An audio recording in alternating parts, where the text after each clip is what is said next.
একটি ভিডিও সম্প্রতি ভাইরাল হয়েছে। একজন প্রবাসী বাংলাদেশে সৌদি কফিলের জন্য সান্ডা ধরছেন। প্রশ্ন হলো, সান্ডা খাওয়া জায়েজ আছে কিনা? সান্ডা সাধারণত মরুভূমিতে হয়ে থাকে এবং এটি সরীসৃপ প্রজাতীয় একটি প্রাণী। দেখতে গুইসাপের মতোই অনেকটা। এই সান্ডা, এটাকে কোরআন এবং হাদিসের ভাষায় দব বলা হয়। এখনও আরব দেশগুলোতে এটাকে দব বলা হয়। এই সান্ডা খাওয়ার ব্যাপারে ৩ ধরনের হাদিস পাওয়া যায়। ৩ ধরনের হাদিসই আসলে বিশুদ্ধ। একটা হাদিসে নিষেধাজ্ঞা প্রমাণিত হয়, আরেক হাদিসে রান্না করার পরে ফেলে দেওয়ার কথা প্রমাণিত আছে। আবার কোনো হাদিসে নবীজির সামনে সাহাবায়ে কেরামের খাওয়ার কথা বর্ণিত হয়েছে। তো এ সম্পর্কে নিষেধাজ্ঞার হাদিসটি বর্ণিত হয়েছে আবু দাউদে, যিনি বর্ণনা করেছেন আব্দুর রহমান ইবনে শিবিল রাহিমাহুল্লাহ। যে হাদিসটিকে ইবনে হাজার আসকালানি রাহিমাহুল্লাহ হাসান বলেছেন। সেই হাদিসটির ভাষ্য হলো যে নাহান নবী সাল্লাল্লাহু আলাইহি ওয়াসাল্লাম আন আকলি লাহমিদ দব। নবী সাল্লাল্লাহু আলাইহি ওয়াসাল্লাম দব বা সান্ডার গোশত খেতে নিষেধ করেছেন। এটা পরিষ্কার নিষেধাজ্ঞা। আরেকটি হাদিস বর্ণিত হয়েছে মুসনাদে আহমদে, যেটিকে ইমাম ইবনে হাজাম এবং ইমাম আইনি এবং শাওকানি রাহিমাহুল্লাহ তারা সহিহ বলেছেন। হাদিসটিতে নবী করিম সাল্লাল্লাহু আলাইহি সাল্লামের উপস্থিতিতে সাহাবায়ে কেরাম কোনো একটা জায়গায় গিয়ে সেখানে প্রচুর পরিমাণ দব দেখতে পেলেন। সেই দবগুলো তারা ধরে রান্না করেছেন। এরপর নবী করিম সাল্লাল্লাহু আলাইহি সাল্লাম বনী ইসরাঈলের একটি প্রাণী বিশেষ, যেটা আকৃতিকে বিকৃত করে দেওয়া হয়েছে শাস্তিস্বরূপ, সেটা হওয়ার আশঙ্কা নবী সাল্লাল্লাহু আলাইহি সাল্লাম করে সেটি ফেলে দিতে বললেন। সাহাবায়ে কেরাম সেটি ফেলে দিয়েছেন, পরে তারা আর খাননি। আরেকটি হাদিস বর্ণিত হয়েছে আব্দুল্লাহ ইবনে আব্বাস রাদিয়াল্লাহু তাআলা আনহু থেকে, সেটি সহিহ মুসলিমে বর্ণিত হয়েছে এবং সেখানেও দেখা যায় যে নবী করিম সাল্লাল্লাহু আলাইহি সাল্লামের সামনে সাহাবায়ে কেরাম খাবার খাচ্ছিলেন এবং সেখানে বিভিন্ন আইটেম ছিল, দব ছিল। তো অন্যরা খেয়েছেন, নবী সাল্লাল্লাহু আলাইহি সাল্লাম সেটি খাননি, পরিহার করেছেন। তো ৩য় নম্বর হাদিস থেকে অনুমোদন বোঝা যায়। এসব হাদিসগুলোই বিশুদ্ধ এবং এসব হাদিসগুলোকে সামনে রেখে পৃথিবীর সংখ্যাগরিষ্ঠ ওলামায়ে কেরাম বা বেশিরভাগ ইমামগণই দব খাওয়াকে জায়েজ বলেছেন। আর হানাফি মাযহাবের ওলামায়ে কেরাম এটিকে মাকরুহ বলেছেন, অপছন্দনীয় বলেছেন। মাকরুহ বলার ক্ষেত্রে আবার অনেক ওলামায়ে কেরাম মাকরুহ তাহরিমি বলেছেন, কেউ তানজিহ বলেছেন হানাফি ওলামাদের মধ্য থেকে। তো বেশিরভাগ ওলামায়ে কেরাম এটি খাওয়াকে জায়েজ বলেছেন। কারোর রুচিতে নাবাদ তিনি না খেলেন, সেটা সম্পূর্ণ ভিন্ন বিষয়। জেহাদউদ্দিন আপনি লিখেছেন, বর্তমান সমাজের অনেক পরিবারে শাশুড়ি ও বউয়ের মাঝে কলহ লেগে থাকে। এ ধরনের সমস্যার সমাধানের উপায়টা কি? বেশিরভাগ পরিবারগুলোতেই দাম্পত্য কলহ মূলত বউ শাশুড়িকে ঘিরেই শুরু হয় এবং এটির ফলশ্রুতিতে কত ছেলে যে এ পর্যন্ত আত্মাহুতি দিতে হয়েছে বা তারা আত্মহত্যার পথ বেছে নিয়েছেন অনাকাঙ্ক্ষিতভাবে, অপ্রত্যাশিতভাবে, সেটা আসলে বলার অপেক্ষা রাখে না।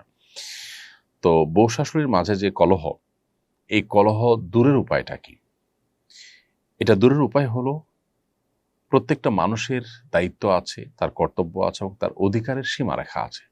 এটার জানাশোনা বাড়াতে হবে, এটার আলাপচারিতা বাড়াতে হবে, সচেতনতা সৃষ্টি করতে হবে। আমাদের দেশে যারা মারা সন্তানকে অনেক বেশি ভালোবাসেন, সবার চেয়ে বেশি ভালোবাসেন সন্দেহাতীতভাবে। কিন্তু এই ভালোবাসার কারণে সন্তানকে অনেক সময় মা এমন বেশি আগলে রাখেন, যেটা আসলে মা হিসাবে তার অধিকারের সীমা ছাড়িয়ে চলে যায়। যেমন বিয়ের পর ছেলে তার স্ত্রীকে নিয়ে সংসার যখন করা শুরু করে, অনেক মা চান যে প্রত্যেকটা বিষয়ে তার সাথে কথা বলা হবে, তিনি সব কিছু শুনবেন, বলবেন। এটা অনেক ক্ষেত্রেই বাড়াবাড়ি। মায়েদের এটা বোঝা উচিত। সন্তান যখন বড় হয় তখন তার নিজস্ব মতামত সৃষ্টি হয়। যখন তিনি বিয়ে করেন তখন তার সাথে তার স্ত্রীর মতামতে সে যুক্ত হয়। এখানে মা অবশ্যই তাকে গাইড করবেন, তাকে পরামর্শ দিবেন, মতামত দিবেন। মায়ের অবশ্যই চাওয়া থাকতে পারে, কিন্তু সেটার একটা সীমা রেখা থাকতে হবে। ধরুন, ছেলে উপার্জন করছে, ছেলে উপার্জন করার পর ছেলের উপার্জনকে কে নিয়ন্ত্রণ করবে? স্ত্রী চান তিনি নিয়ন্ত্রণ করবেন, মা চান তিনি নিয়ন্ত্রণ করবেন। আর শরিয়ত চায় যিনি উপার্জন করছেন তিনি তার উপার্জনকে নিয়ন্ত্রণ করবেন। সন্দেহাতীতভাবে মায়ের প্রতি রেসপেক্ট থাকবে, মায়ের পরামর্শকে সর্বোচ্চ আমল নেওয়ার চেষ্টা করবেন, আর স্ত্রীর যা পাওনা প্রাপ্য আছে সেগুলো দিবেন এবং তিনিও কোনো যৌক্তিক পরামর্শ দৃষ্টিকে আমল নেওয়ার চেষ্টা করবেন। কিন্তু দিন শেষে সিদ্ধান্ত নেওয়ার ক্ষমতা ইসলাম দিয়েছে যিনি উপার্জন করেছেন তাকে। এখন মা যদি মনে করেন যে ছেলে আমার উপার্জন করে সব আমার কাছে দিবে, আমি যা খুশি তা বউকে দেব বা দেব না।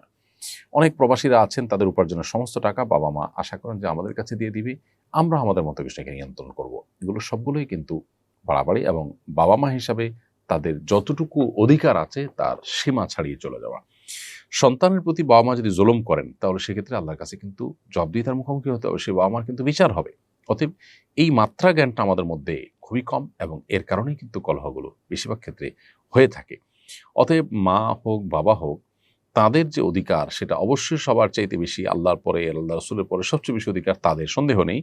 কিন্তু সেই সাথে সেটার একটা সীমা আছে। শরীয়ত একটা সীমানা দিয়েছে, সো সেই সীমাটা আমাদেরকে মেনটেন করে চলতে হবে। একই কথা স্ত্রীর ক্ষেত্রে প্রযোজ্য। আপনার স্বামী উপার্জন করে আনছেন, এখন কি করবেন না করবেন, কাকে দিবেন না দিবেন সব আপনি দেখবেন না, এটা একেবারেই অযৌক্তিক কাজ।